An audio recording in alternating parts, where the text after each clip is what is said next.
तो objection handling में हमें करना क्या है? ऑब्जेक्शन हैंडलिंग में आपको पहले एक चीज समझ लेना है कि there is no good objection और bad objection. Objections are part of sales process. जैसे आप इस चीज को समझ जाते हैं, आपके मन से डर निकल जाता है कि ऑब्जेक्शन क्यों आते हैं।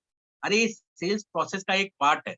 आप खुद जब जाते हैं किसी दुकान में और जाकर आप सामान लेते हैं और सामान उठा के रखते हैं, और जब आप एक्सपेक्ट करते हैं 3000 बिल आए और 5000 निकलता है, तो आप सामान का प्राइस टैग देखते हैं और फिर बोलते हैं ये पिछली बार तो इतना था, इतना महंगा कैसे हो गया, या मुझे नहीं लेना है। जब आप ऑब्जेक्शन करते हैं फिर वो रीजन देता है, पिछली बार जब आपने प्रोडक्ट लिया था उसमें ये क्वालिटी था, इसमें वो बढ़कर आया है, वायरलेस टेक्नोलॉजी के साथ आ गया है, इसलिए 2000 बढ़ गया है। तब आप मेंटली एग्री होते हैं, उस वैल्यू को एक्सेप्ट करते हैं और एक्स्ट्रा पैसा पे करते हैं। यानी कि objections are part of sales process. There is no good objection और बैड ऑब्जेक्शन। तो आप ये चीज आप समझ जाते हैं, तो आप बड़ी खुशी खुशी आगे बढ़ते हैं। Objection are really the response to sales.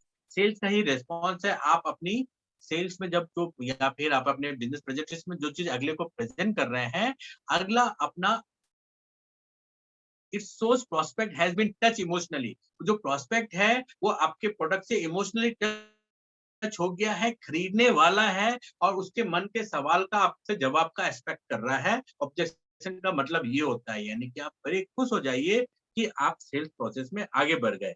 अगर आपने किसी को प्लान दिखाया, वो कुछ नहीं बोला, स्माइल दिया, बहुत अच्छा बोला और चला गया, तो आप क्या कर सकते हैं? कुछ भी नहीं कर सकते। तो ऑब्जेक्शन को आज से आपको वेलकम करना है। Objections are not rejection and should not be taken personally. आप इसको कभी भी आप पर्सनली नहीं लेंगे और ना ही इसको रिजेक्शन समझेंगे। ऑब्जेक्शन को हमेशा सेल्स प्रोसेस का पार्ट समझेंगे। तो ये आप अपनी डायरी में नोट कर लीजिएगा, बहुत ही इजी रहेगा। फिर आपको डर निकल जाएगा मन से कि अगले ने प्रोडक्ट महंगा बोला तो मेरा तो बहुत नुकसान हो गया, मैं मेरे लिए उसने मना कर दिया तो ये हो गया।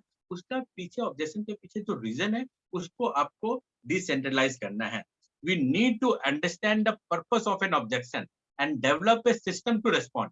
आपको प्री ऑब्जेक्शन हैंडलिंग के बहुत सारे क्वेश्चन आंसर याद कर लेने हैं, जो आने वाले समय में 5 पीएम की ट्रेनिंग में मैं आपको बताऊंगा। तब आप उसको याद कर लेंगे तो आपके लिए इजी हो जाएगा। We need to understand the purpose of an objection. हर ऑब्जेक्शन का कोई ना कोई भीतरी कारण होता है। उसको जानकर या तो आप अपना सिस्टम निकाल लीजिए या पूछकर उनसे जानिए और उस रियल ऑब्जेक्शन को हैंडल करिए।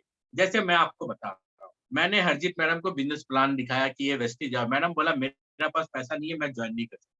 तो क्या ये एक्चुअल रीजन होगा? वेस्टीज में ज्वाइन करने के लिए तो कोई पैसा चाहिए ही नहीं। फ्री ज्वाइनिंग परचेज आप 1 महीना में कभी करिए, वही सामान परचेज करिए जो मार्केट से ले रहे हैं। यानी कि मेरे पास पैसा नहीं है का एक्चुअल क्वेश्चन क्या है कि दीपक सर आप ये बिज़नेस कर सकते हैं, मुझे लगता है कि मैं नहीं कर सकती। तो आपको उस रियल क्वेश्चन का रिप्लाई देना है, और उस रियल क्वेश्चन का रिप्लाई क्या है? डोंट वरी मैडम, मैं हूँ ना, मिलकर काम करेंगे। मेरे एक्सपीरियंस को आप यूज़ करिए और आपके क्लाइंट बेस को हम सिखा के आगे बढ़ाएँगे। विन-विन सिचुएशन क्रिएट होगा और वेरी सून आपके लिए एक पैसिव इनकम जनरेट। इस प्रकार से ऑब्जेक्शन को हैंडल किया जाता है, रिस्पॉन्ड किया जाता है। Objections fall into following category. देखिए अलग-अलग प्रकार के ऑब्जेक्शंस होते हैं। अब उसमें से एक होता है unsure of the need. Customer को कई बार पता ही नहीं होता वो चीज़ उसको चाहिए कि नहीं चाहिए। जैसे अभी मैंने थोड़ी देर पहले एयर प्यूरीफायर बताया। आप में से बहुत सारे लोग अनश्योर है कि आपको उसको जीवन में ज़रूरत है कि नहीं। तो एक रीज़न ये हो गया, तो वहाँ पर आपको नीड क्रिएट करना है। मॉनेटरी टर्म, कई बार प्रोडक्ट एक्चुअल में अगले के जेब के से बाहर होता है, तो आपको उनको सॉल्यूशन देना है, कैसे वो तोड़-तोड़ के ईएमआई में प्रोडक्ट को ले सकते हैं। फिर लैक ऑफ अर्जेंसी कई बार तो होता है, कई लोगों के पास पैसे भी होते हैं, सामान उसको पसंद भी होता है, लेकिन बाद में ले लेंगे, कोरोना टाइम है, अभी पैसा खर्च नहीं करना है, कुछ ना कुछ रीज़न उसका माइंड उसको बोल रहा होता है, उसको नि अर्जेंसी क्रिएट करके देना है आपको। और अर्जेंसी क्रिएट करने का सबसे ईज़ी तरीका होता है, आपके पास अगर लिस्ट बुक है तो। आप लिस्ट बुक लीजिए, दिखाइए, बोलिए इतने सारे लोगों को मैं प्लान प्रेज़ेंटेशन दे रही हूँ, इसमें से बहुत सारे लोग आपके नीचे भी आ सकते हैं, अगर आप आज जॉइन करते हैं तो। आपने अर्जेंसी नीड किया या फिर बताया कि देखिए कंपनी ने ₹1000 का फ्री प्रोडक्ट का ऑफर अभी किया हुआ है और ये लिमिटेड टाइम है, 31 मई तक ही है, तो आप उससे पहले ऑर्डर कर देंगे तो फ्री 1000 का प्रोडक्ट हम आपके पास पहुँचा देंगे। नहीं तो प्रोडक्ट तो आपको मिलेगा ही, मार्केट में एमआरपी में मिलेगा, हमारे पास से 1000 डिस्काउंट में मिल जाएगा, लेकिन ये ₹1000 का प्रोडक्ट मिले ना मिले अगले महीने, वो मैं नहीं कह सकती। इस प्रकार से आपको अर्जेंसी क्रिएट करना है। और कई बार लैक ऑफ ट्रस्ट होता है, यानी कि इंडिविजुअल जो है वो आप पे ट्रस्ट नहीं करता। कई सारे लोग हमें बोलते हैं मैं नेटवर्क मार्केटिंग में आया और बहुत मेहनत किया, फेल हो गया। इसका कारण क्या होता है? उनका मार्केट में कोई रेपो होता ही नहीं है। वो पूरी दुनिया से उधार मांग के अपनी काम चला रहा होता है, और हर जगह में लोगों का रेपो होता है कि ये अपना नहीं संभाल पा रहा है तो मेरा सपना कैसे। तो lack of trust to buy from you भी एक बहुत बड़ा रीजन होता है। और उस समय आपको अपना वैल्यू, अपना ट्रस्ट लेवल इंक्रीज करना होता है। इसलिए कहा जाता है कि जवान की बहुत बड़ी कीमत होती है, और आप अपनी जवान की कीमत को इंक्रीज। तो मैंने अभी जो आपको बताया, 4 कैटेगरी के ही ऑब्जेक्शन होते हैं, यानी कि दुनिया में और इसके सिवा जो भी रीजन बताया जाता है, उसको घुमा फिरा के आप इसके अंदर डाल सकते हैं। यानी या तो नीड नहीं है, या पैसे नहीं है, या फिर अर्जेंसी नहीं है, या ट्रस्ट नहीं है। इस 4 कैटेगरी के अंदर ही दुनिया का सारा ऑब्जेक्शन। तो सम हिडन ऑब्जेक्शन भी होते हैं। प्रोस्पेक्ट में नॉट बी डिसीजन मेकर। कई बार वो होता है ना कि वो डिसीजन मेकर वो है ही नहीं। जब है ही नहीं, आप वो पूरा आपने प्लान बता दिया और बोला कि मेरी वाइफ ही डिसीजन लेती है। तो जब वो डिसीजन लेता ही नहीं है तो आपका मेहनत बेकार हो जाता है। इसीलिए कहा जाता है कि हस्बैंड वाइफ दोनों को लेकर ही या डिसीजन मेकर के सामने ही प्रेजेंटेशन दिया जाए। इस तो आपके लिए वो ईज़ी हो जाता है। कई बार क्या होता है, कई बार प्रोस्पेक्ट आपसे अनकंफर्टेबल होता है। ये अपोजिट सेक्स के कारण होता है। कई बार आप लड़का लड़की को प्रेजेंटेशन दे रहा है, या लड़की लड़का को दे रहा है, या आप किसी लेडी के पास जाके प्लान दे रहे हैं और वो आपसे अनकंफर्टेबल फील कर रही है, तो वो डिसीजन ले ही नहीं पाती क्योंकि माइंड पहले से ही क्लोज होता है। तो हर जगह बिना अगले को कंफर्टेबल किए प्लान देना भी एक प्रकार से खतरनाक होता है, आपका मेहनत बेकार होता है। फिर prospect doesn't really know what he want to buy as yet. कई बार प्रोस्पेक्ट को पता ही नहीं होता है कि उसको कुछ चाहिए जीवन में या नहीं। जैसे आपने किसी बच्चे को बताया, तो उस बच्चे को पता ही क्या है कि खरीदा कैसे जाता है। आज तक तो उसके मम्मी-पापा प्रोडक्ट ले रहे थे। तो जो उसको जब पता ही नहीं है, तो आपको वहाँ पर भी डिसीजन मेकर के पास जाना पड़ेगा। ये सारे रीज़न होते हैं। और कई बार जो होता है prospect sales all about sales person. कई बार प्रोस्पेक्ट जो होता है सेल्स पर्सन या हमारे प्रति पहले ही बहुत सारे सेल लेता है कि ये अपने फायदे के लिए आया है। He is believe in himself. वो उसके बारे में क्या क्या सोच रहा है। कई बार प्रोस्पेक्ट जो है आपको ऑब्जर्व कर रहा होता है कि आप अपने बारे में क्या सोच रहे हैं, आप प्रोडक्ट के बारे में क्या सोच रहे हैं, आपका कंपनी के प्रति कितना लगाव है, वो चीज को ऑब्जर्व करता है, आपका एटीट्यूड को ऑब्जर्व करता है। और कई बार वो आपके कमिटमेंट को भी ऑब्जर्व करता है। ठीक है, अगर आप किसी के पास गए एयर प्यूरीफायर के बारे में बता रहे हैं, और बातों-बातों में बोला अगर इसका पसंद नहीं है तो कोई बात नहीं, मैं तोशिबा वाला दिला दूँगा और मेरा जान-पहचान है। तो अगला का पता चल गया आपका लॉयल्टी नहीं है कंपनी के प्रति, तो आपके प्रति नहीं लेगा। अगर आपने एक के साथ 4 प्लान और बता दिया, इसके सिवा ये भी ले लो, ये भी ले लो, तो भी अगला आपसे नहीं लेगा। यानी कि आपका बिलीव टुवर्ड कंपनी, आपका बिलीव टुवर्ड प्रोडक्ट, ये सारा चीज़ मायने रखता है।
सिग्नल 0 हो गया था, सॉरी, इस कारण मैं नहीं आ पाया था। और अभी आपने भी अपने मन में दोहराया होगा मेरा पॉइंट कि अनएक्सपेक्टेड एरर जो होता है जीवन का भाग है। आप कैसे रिकवर करते हैं ये आपका क्वालिटी होता है। यानी कि आपको हमेशा पॉजिटिव रहना है ऑल टाइम, और ये सारे प्रॉब्लम से अपने आप को बचा के रखना है, और हो भी रहा है तो कोई बात नहीं, जीवन का एक भाग मान के चलिए। तो एक गुड सेल्स प्रोफेशनल जो होता है, इस सारे ऑब्जेक्शन के लिए एडवांस में प्रिपेयर रहता है। अगर किसी ने बोला कि कोई अर्जेंसी नहीं है, तो उसमें क्या बोलना है? अगर किसी ने बोला कि पैसे नहीं है, तब क्या बोलना है? या फिर उसको रिक्वायरमेंट नहीं है, तब क्या बोलना है? ये सारी चीज़ का आपको एडवांस में तैयार रहना है। हाँ, if not, what you have done is, तो हमें क्या-क्या करना है? Prepared him but let him unable to take decision due to incomplete information. आप अपने तरफ से तो प्रिपेयर रहिए। अगर वो डिसीजन नहीं ले पा रहा है, वो उनकी मर्ज़ी है। लेकिन आप कभी भी इनकम्प्लीट इन्फॉर्मेशन के कारण किसी को छोड़िए मत।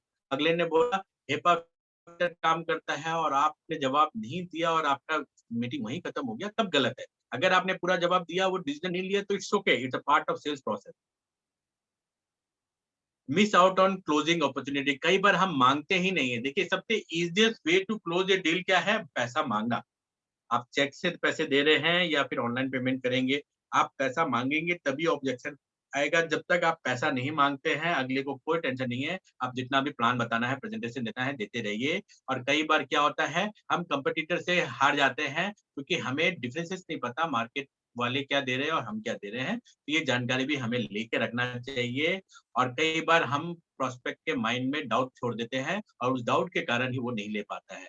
तो ये सारे जो है हमारी अपनी गलतियाँ होती है, जिसको हमें सेल्स प्रोसेस में अवॉइड करना चाहिए। तो स्टेप्स टू हैंडल ऑब्जेक्शन, कभी भी कोई भी ऑब्जेक्शन आता है, तो उसको हैंडल करने के लिए क्या-क्या स्टेप्स होते हैं, वो चीज़ जान लीजिए। पहला स्टेप यही होता है कि उनसे कन्फर्म करिए ऑब्जेक्शन। जब उसने बोला कि अच्छा, एयर प्यूरीफायर हमें ज़रूरत नहीं लगता, मुझे जब क्यों ज़रूरत है, आप इतना बोल रहे हैं, तब कन्फर्म करिए। तो आप ये जानना चाहते हैं कि एयर प्यूरीफायर आपको ज़रूरत है कि नहीं, बस यही कन्फर्म करना चाहते हैं? तो वो हाँ में हाँ मिलाएगा।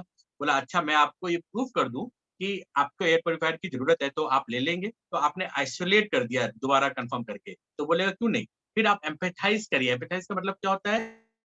Understand and share his feeling. उस बंदे की बात को समझने की कोशिश करिए। बोला अच्छा ठीक है, आपके घर में बच्चे रहते हैं? बोले हाँ। तो बच्चे को कभी-कभी बुखार भी होता होगा? बोला हाँ। तो उस बुखार का रीज़न एयर पोल्यूशन भी तो हो सकता है। अगर किसी को अस्थमा है, तो अस्थमा का रीज़न भी तो एयर पोल्यूशन हो सकता है। ये देखिए, मेरे पास ये एयर पोल्यूशन नापने की मशीन है, और जब मैंने इसको नापा, तो देखिए आपके घर में 150 आ रहा है, 2.5 पीएम 2.5 60 से नीचे होता है। ये देखिए रेड ज़ोन में आपका आ रहा है, जो प्रूफ करता है कि आपको एयर प्यूरीफायर लेना चाहिए। और बाकी आप तो खुद ही जानते हैं, आपने इतनी सारी दुनिया देखी है। मुझे पूरा विश्वास है कि आपको पता होगा कि पीएम 2.5 के डेंजर के कारण कितनी बीमारी आ रही है, और इसीलिए मैं एक्सपेक्ट करूँगा कि आप खरीदें। इसको कहा जाता है एडवर्टाइज़ करना। और फिर आंसर करिए एकदम रॉकेट वाला फ़ॉर्मूला से, feel, fail, found. I can feel what you are feeling right now. Same thing I too felt, and later I found so and so. इस फॉर्मूला से आप ऑब्जेक्शन को हैंडल करिए और रिकन्फर्म करिए उसी के एक्सेप्टेंस में। तो आप ये मानते हैं कि आपके घर में जो अभी अस्थमा प्रॉब्लम है, वो कहीं न कहीं एयर पॉल्यूशन के कारण है, जैसा कि मैंने आपको प्रूव कर दिया। और आप ये मानते हैं कि इतना डॉक्टर विज़िट नहीं करना पड़ेगा और कोरोना भी घर में नहीं आएगा एयर प्यूरीफायर लेने में। यानी कि ये आपके घर के यूज़ का चीज़ है, और आप चाहो तो इसको ईएमआई में भी ले सकते हैं। अभी फ़िल करिए, क्रेडिट कार्ड में भरिए, अभी क्रेडिट कार्ड में हम ईएमआई बना देते हैं, नहीं तो आप ब्रांच जाके भी आप बिलिंग करेंगे, तो आप अपने चॉइस के हिसाब से ले सकते हैं। इमीडिएटली चाहिए तो ब्रांच से मिलेगा, अदरवाइज़ आप ऑनलाइन ऑर्डर कर दीजिए, आपके घर में 2 से 3 दिन में आ जाएगा। इस प्रकार से ट्रायल क्लोजिंग आपको करना है। ट्रायल क्लोजिंग करने के बाद क्या करना है? पैसा माँगना है। पैसा एक ऐसा चीज़ है, बिन माँगे कोई नहीं देता, तो आपको माँगना तो पड़ेगा ही, कि चेक दे रहे हैं या कैश दे रहे हैं। और जब आप माँगेंगे, तभी ऑब्जेक्शन आएगा। जब ऑब्जेक्शन आएगा, तब जाके आप उसको सॉल्यूशन देंगे। अगला ने बोला नो मनी, आप एकदम स्माइल दीजिए, इसीलिए तो मैं आपके पास आया हूँ कि नो मनी वाला प्रॉब्लम आपकी लाइफ में कभी भी ना रहे। अगला बोले नो टाइम, आप फिर स्माइल दीजिए। आप बोलिए आप जैसे बिज़ी लोगों की लाइफ में बड़े-बड़े अपॉर्च्युनिटी मिस ना हो जाए। मैं नहीं चाहता कि आप जैसे समझदार लोग भी लाखों और करोड़ों कमाने से मिस हो जाए, और टाइम फ्रीडम को एन्जॉय ना कर पाए, इसलिए तो आपके पास आया हूँ। देखिए इतने सारे लोग, ये डॉक्टर, इंजीनियर, रेडियोलॉजिस्ट जो 24 घंटा बिज़ी रहता था, आज के दिन टाइम फ्री लाइफ़ जी रहे हैं और मिल के इसको करते हैं। और मैं हूँ ना, मैनी कंपनी डिसअपियर्ड, तो उसमें भी आप खुशी-खुशी स्माइल दीजिए। बोले एकदम सच कहते हैं, आना और जाना तो लगा रहता है। आप जो बिज़नेस करते हैं या जॉब करते हैं, क्या बोलिए सब जगह सारे बिज़नेस चल जाते हैं? नहीं चलते ना।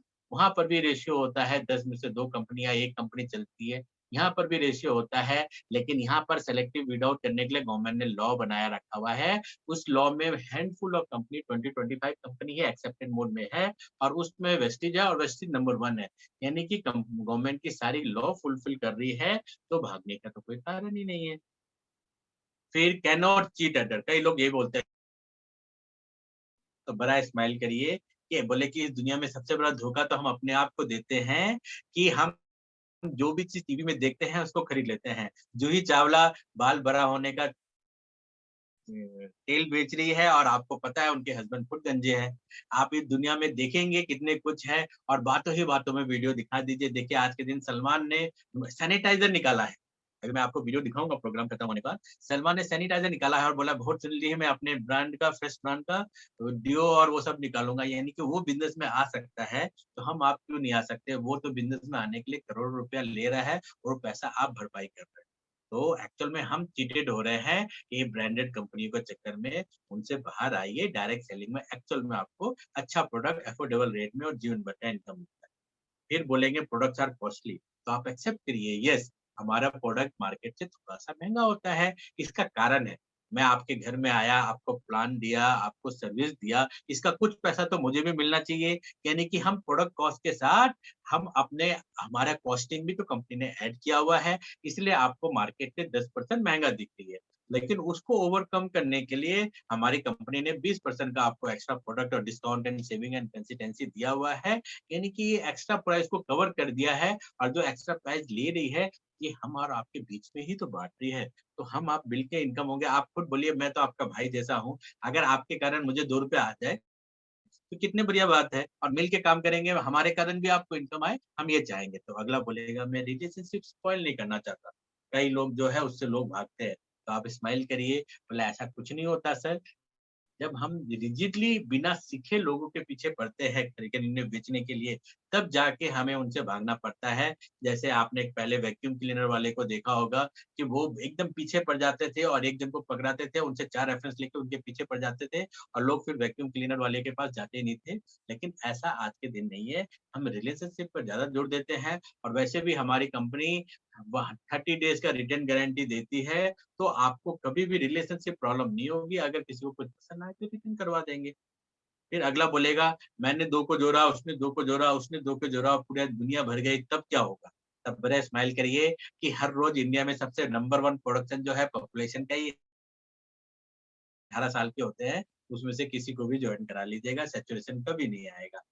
फिर लोग बोलेंगे कि शुरुआत के लोग जुड़ जाते हैं, वो अर्न करते हैं। फिर स्माइल करिए, बोले ऐसा कुछ भी नहीं है। मैं मुझे जिसने स्टार्टअप कराया वो तो आज 1 भी रुपया नहीं कमा रहा है। यानी कि शुरुआत को कमाए वो ज़रूरी नहीं होता, कमाता वही है जो काम करता है और मैं तो चाहूँगा कि आप मेरे से भी ज़्यादा इस प्रकार बातों ही बातों में हँसते हुए आप अगले का ऑब्जेक्शन को सॉल्व करिए। Remember wise people build home with stone they are thrown at them.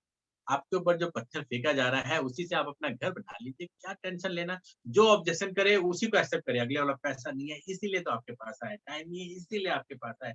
जो पत्थर फेंक रहे हैं उसी से अपना घर बनाइए, 3 से ज़्यादा ऑब्जेक्शन कोई नहीं करता है और थैंक यू वेरी मच। आज का ये प्रेजेंटेशन यहीं फिनिश होता है। होपफुली आपको बहुत कुछ सीखने का मौका मिला होगा और मैं अभी रिकॉर्डिंग को बंद करता हूँ।